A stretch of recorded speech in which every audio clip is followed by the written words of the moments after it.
Hello, there's been one thing that I've been kind of needing to address.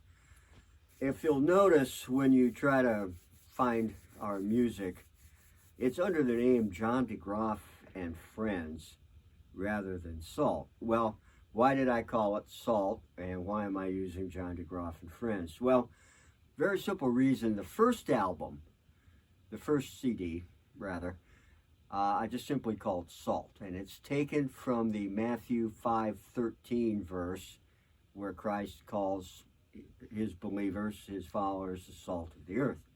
Now, I've always liked that because salt in the ancient world was used as payment sometimes because it was such a valuable commodity, but also in an age before refrigeration, salt was used as a preservative to store meat and to keep meat. And the way that salt worked was when you cover something in salt, what it does, it draws the moisture out of something.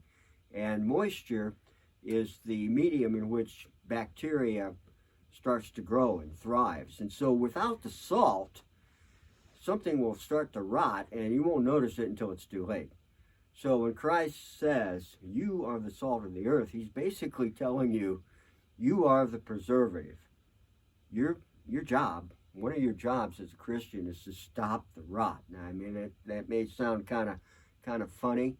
It may sound kind of simplistic, but when you really look at it, there's a lot of truth there. And so I've always been very partial to single word band names. Petra, single name. I didn't come up with it.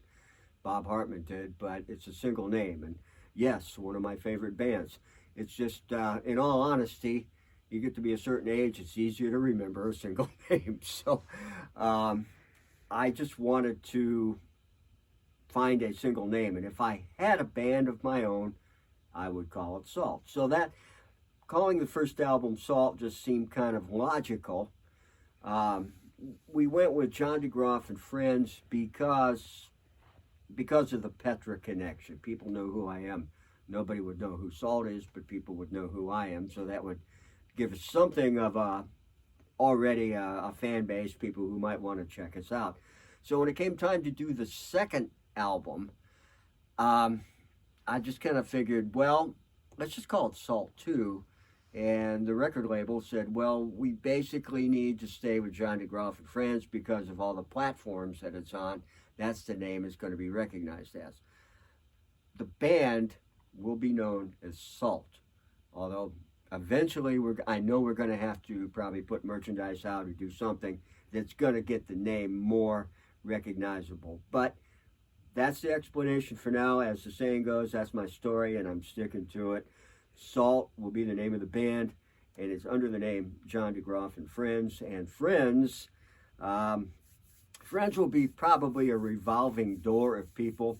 But in all honesty, as many times as Mr. Schlitt wants to work with me, I want to work with Mr. Schlitt. Curtis George on drums, Dan Liu on guitar, John McCorkle on keyboards. As far as I'm concerned, that's the main band. And whoever else wants to put up with my musical eccentricities and is willing to work on another project, hey, we'd love to have you. So thank you guys for everything that you've done.